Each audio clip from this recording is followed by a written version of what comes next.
This footage shows the moment some angry youths demolished a church building after they discovered that the pastor had taken part in one of the most horrifying forms of occult ritual that ended with his church member getting buried close to the altar of the church with some millet stuffed into her carcass. On the 21st of March 2018, Raliat Sanni left home to meet her pastor in the church, but before she suffered the horrific fate that was awaiting her in the church, her 17-year-old son had noticed something disturbing about Raliat. According to the boy, when he walked into his mother's room the day before her disappearance, he found her lying on the floor, surrounded by 7 lit candles and a coconut placed between her legs. The boy did not understand what was happening, and as such, he didn't make a big deal out of it. However, in the early hours of March 21st, around 3 a.m., Raliat left home. She returned briefly around 6 a.m. and then said something to her 17-year-old son that sounded like a final goodbye. She told the boy that she was embarking on a journey that might take her some time before she returns. She went on to ask the boy to take care of his siblings while she was away. With those words, Raliat left home, not knowing that she was walking into the kind of trap that would look like a scene from a horror movie. Raliat never returned home that day. Her family became worried and started looking for her. Her elderly mother, who had always relied on her for support, was the first person to begin the search. The first place the mother went to was the house of Pastor Tobiloba Ikpense, which was very close to his church, the Holy Gathering Evangelical Church of God, located in Ewekoro local government area of Ogun State. Raliat had been attending this church for some time after a woman identified as Oluwakemi Ishola suggested it to her when she was facing some personal problems. When the mother first went to the pastor's house, he was not there. However, she returned later and found him in the church, but it took some time before the pastor came out to talk to her. When asked about Raliat, Pastor Tobiloba denied seeing her in the church for a long time. Later, he changed his story and told the worried mother that he had held a night prayer session where he saw a vision that Raliat would be found, but not in the same way she used to be. The elderly woman noticed something strange about the pastor during their conversation. Pastor Tobiloba looked uneasy and was breathing deeply. When she questioned his behavior, he tried to change the subject by claiming that Raliat owed him 200,000 naira, which was totally unrelated to the reason why the poor woman was at his doorstep. The mother found his claim to be odd, as there was no connection between asking about her missing daughter and bringing up a debt. As days passed without any sign of Raliat, her family grew more anxious and desperate. On March 26, just 5 days after her sudden disappearance, Raliat's brother went to the divisional police headquarters in Ewekoro to report her missing. The police began their investigation, focusing on Pastor Tobiloba since he was the last person known to have had contact with Raliat. The investigation took a dark turn when Raliat's 2 brothers decided to search the church premises. Upon arrival, they noticed a heap of soil that looked like a recent burial site. The 2 brothers grabbed a shovel and began to dig, and what they discovered under the heap of soil was nothing short of horrifying. Buried under the soil were the mutilated remains of their sister, Raliat. Her head and hands had been severed, yet she was still dressed in the same clothes and shoes she wore when she left home that Wednesday. In a disturbing twist, the killers had stuffed millet into the spaces where her head and hands had once been. The news of the gruesome discovery spread quickly through the community, and the police arrested Pastor Tobiloba for questioning.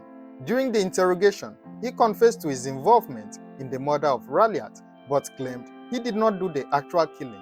According to him, another pastor, identified as Prophet Daniel Shokbeju from a celestial church in another area, was also involved. The confession made by Pastor Tobiloba sounded like something from a horror movie. He told investigators that he had been approached by a group of people who claimed they wanted to initiate him into an occult covenant. He said the occult group informed him that a ransom would be required before his initiation.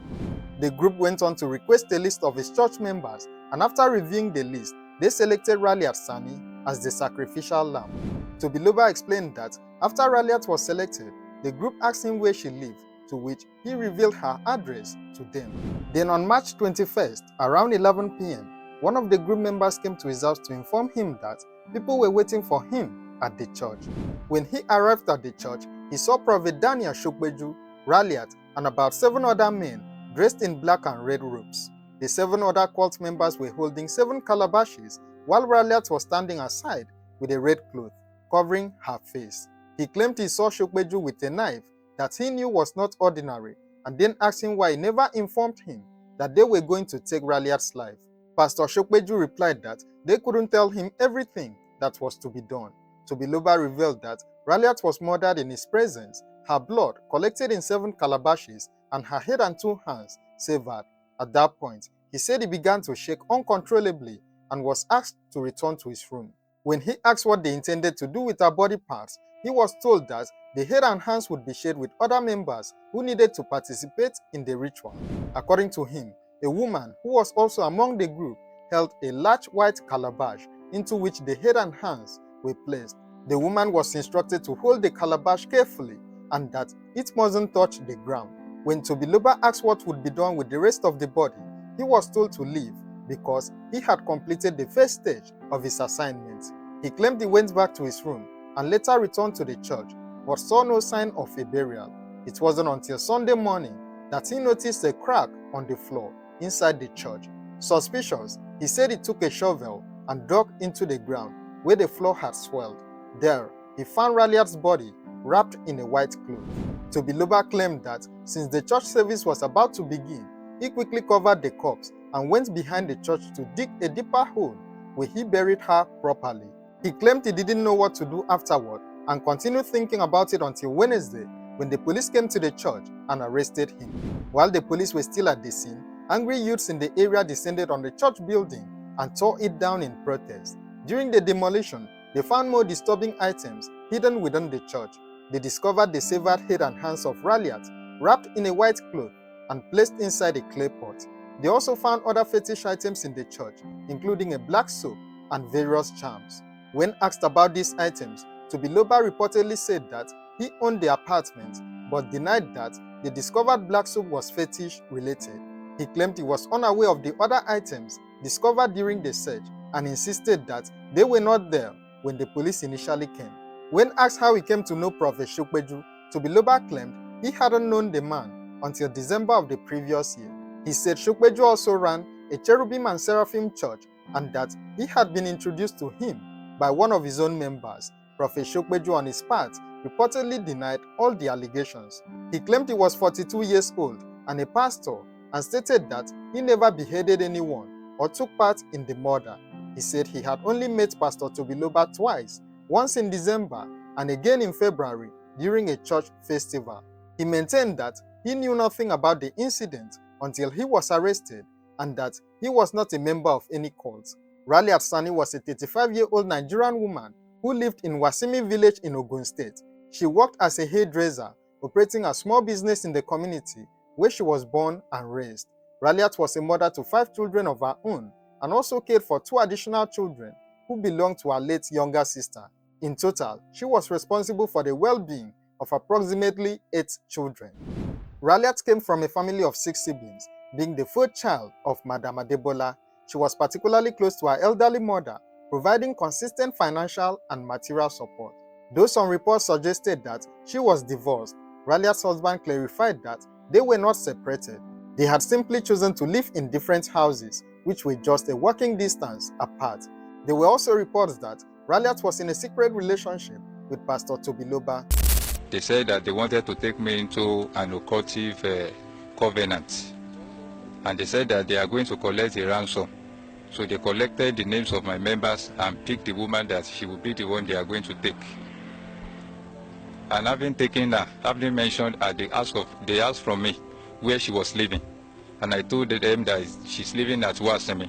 So on the 21st, on 21st of March, around 10 to 11, one of them came. PM.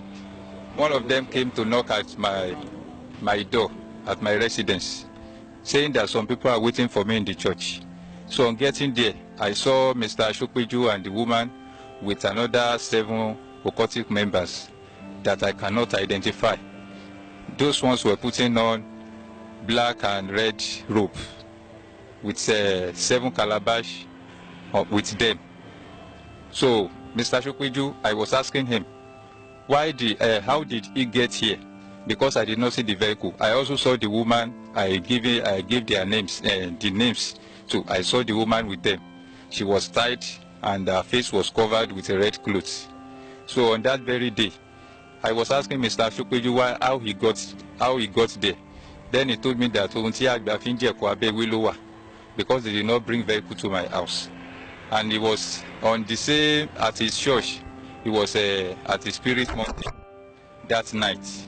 So he started that one on the 20th of March through 26th, something like that, 26th. So it was on Wednesday evening, around 10 p.m. to 11 p.m. that I saw them. And Mr. Shukweju removed the knife with him and the woman said. And before the woman said, he put the blood of the woman in the 7 calabashes the 7 people were holding. And I was asking him that, you did not tell me that you are going to kill this woman. No. He said that is the way they are going to do it, that they cannot tell me everything that they are going to do at that very place. Later, after he has already collected the blood, he removed the woman's head completely and the hands. At that time, I was shaking and I could not hold it anymore. When they saw it on me, they said I should go back to my room. I should go inside. I also asked them that, you are up the woman's head. What do you want to use the woman's head and the hands for? They said that there are other members that must partake in what they have caught, that they need to share it. And the woman that was with him was holding a big calabash painted white. So it was in that white calabash they put the head and the hands of the woman. So telling the woman to hold it very well, that it must not touch the ground. I told them that how are they going to do the body? They said that I should go my way, that I have already completed one stage of what they asked me to do. In May 2018, Pastor Tobiloba and Oluwakemi Ishola, who was the woman who introduced Raliat to the pastor, were all arraigned before a magistrate court in Ogun State. It wasn't reported why Pastor Shukweju was not also arraigned in court. However, the case was adjourned till July 2018, and disappointingly, there hasn't been any update on this case ever since then.